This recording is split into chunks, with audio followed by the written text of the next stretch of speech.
시청자 여러분 안녕하십니까? VOA 뉴스투데이 시작합니다.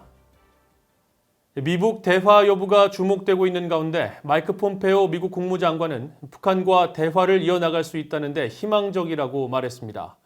하지만 올해 11월 미국 대통령 선거 전 3차 정상회담 가능성에 대해서는 언급을 피했습니다. 첫 소식 김영규 기자가 보도합니다.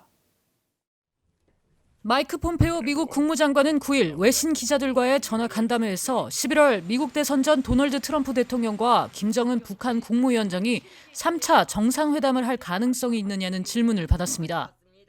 폼페오 장관은 이 질문에 대해 상대국과 현재 진행 중인 대화에 대해선 답하지 않겠다면서도 북한과의 대화를 이어갈 수 있다는 데 희망적이라고 밝혔습니다.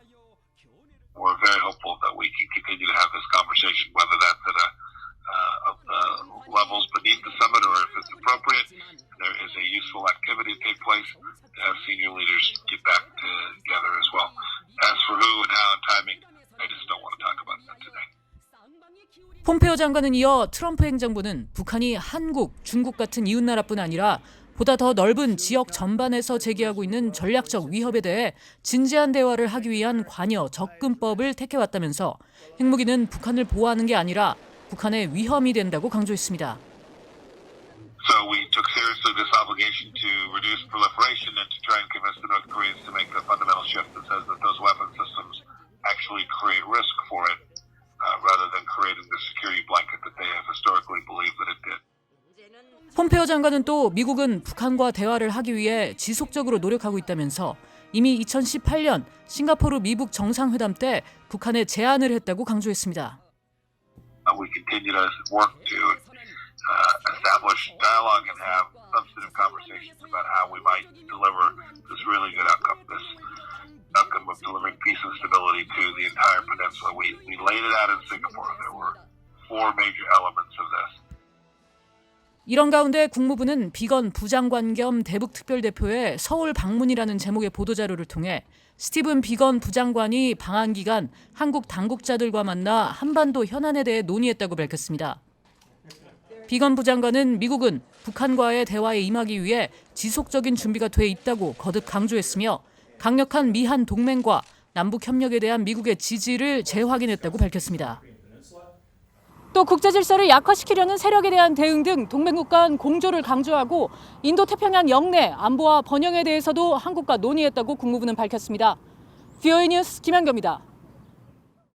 북한 정권이 오는 11월에 실시될 미국 대통령 선거를 앞두고 관망 자세를 취한 것으로 보인다고 미국의 신용평가사 피치가 분석했습니다.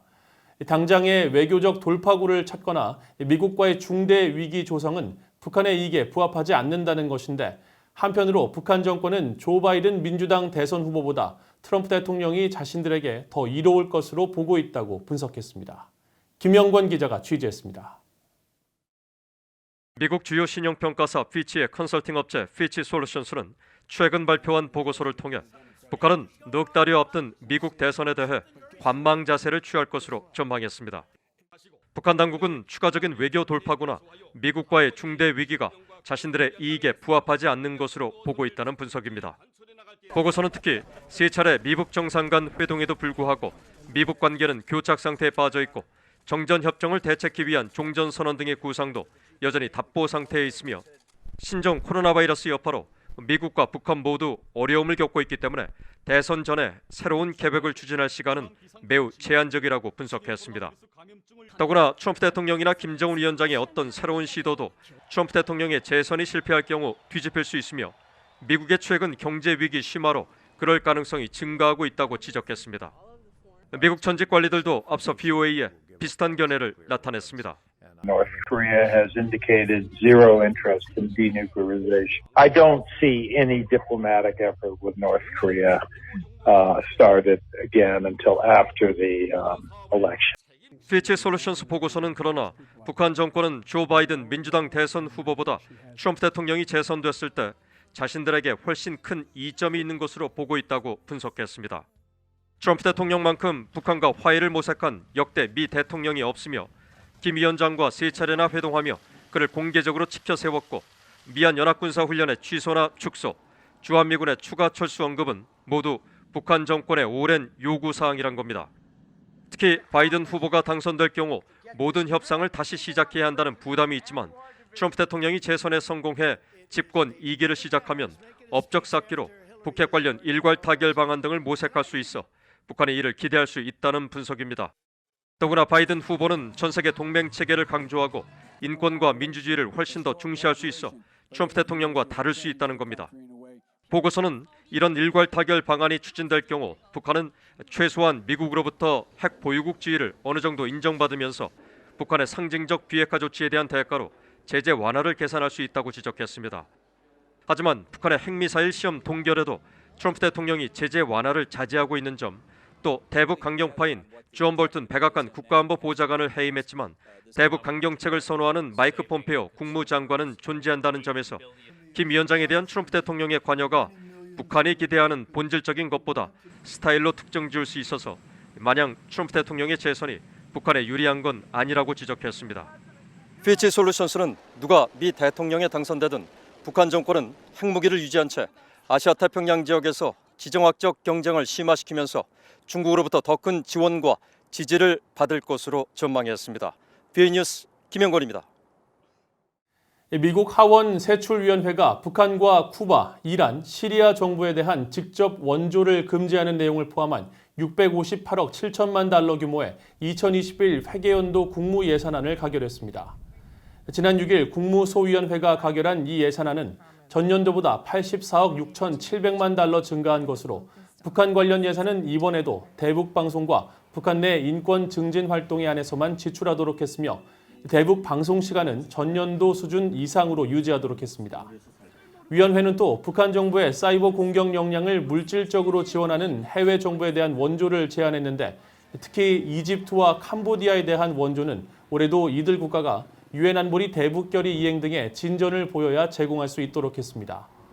하원 세출위원회는 또 국무부 내 북한 인권 특사 담당에게 미국 내 한인 지역 단체들과 협의해 향후 미북 이산 가족 상봉을 원하는 한인들을 파악할 것과 현재 난항을 겪고 있는 미한 방위비 분담금 특별협정과 관련해 공정하고 공평한 5년 적용의 방위비 분담금 특별협정을 위해 한국과 선의의 협상에 관여할 것을 촉구했습니다. 북한이 신형 미사일 개발 등으로 공격 수단을 급속하게 강화하고 있으며 관련 기술 향상을 통해 일본에 대한 위협이 더 커졌다고 고노다로 일본 방위상이 밝혔습니다. 고노 방위상은 9일 일본 참의원에 출석해 북한이 미사일 방어망 돌파를 위해 낮은 고도에서 변칙적인 궤도로 비행하는 신형 미사일 개발을 추진하고 있다면서 동시에 여러 발을 쏘는 포화 공격 능력 향상을 도모하는 것으로 분석하고 있다고 밝혔습니다. 이어 북한은 전례 없는 빈도로 탄도미사일을 발사하고 동시 발사 능력이나 기습 공격 능력을 빠르게 강화하고 있다면서 이런 기술적 향상을 통해 일본에 대한 위협이 더 커졌다며 모든 대응 방안을 논의할 필요가 있다고 말했습니다. 고노 방위상은 하루 전인 8일에도 중의원에 출석해 일본 방어를 위한 다른 수단이 없는 상황이라면 탄도미사일 발사 시설 등 적국에 있는 기지를 원점 타격하는 적기지 공격을 고려할 수 있을 것이라면서 법리적으로 검토하겠다는 뜻을 밝혔다고 교도통신 등 일본 언론들이 전했습니다. 만성적으로 식량난을 겪고 있는 북한의 식량 사정이 신종 코로나 바이러스 감염증 여파로 올해 더 악화할 것이라는 전문가들의 전망이 잇따라 나왔습니다. 권태진 GSNJ 북한 동북아 연구원장은 BOA에 신종 코로나 바이러스에 따른 국경 폐쇄와 북한 내 경제활동 제한으로 북한의 식량 상황이 공급과 수요 측면에서 모두 악화할 것이라며 올해 수확량은 근래 들어 가장 낮을 것이라고 전망했습니다. 특히 자체 비료 생산 능력이 없는 북한의 올해 비료 도입량은 전년 수준의 5%도 채 되지 않았으며 수입된 비료도 농사의 핵심인 질소 비료가 아닌 복합 비료가 95%를 차지했다고 설명했습니다. 다니엘 워츠 전미 북한위원회 국장도 신종 코로나 바이러스 대응에 따른 국경 통제로 지난 봄 북한 내 농업 지원 구호단체들의 대북 지원 물자가 북한에 반입되지 못했다며 봉쇄 조치가 장기화하면 북한의 식량 부족 사태는 심화할 것이라고 말했습니다. 앞서 미국 농무부도 북한의 올해 쌀 수확량을 지난 1994년 이후 가장 낮은 136만 톤으로 전망했으며 유엔은 지난 7일 북한을 외부 식량 지원이 필요한 44개 국가에 다시 포함시켰습니다. 이상으로 BOA 뉴스투데이를 마칩니다. 시청해주신 여러분 고맙습니다.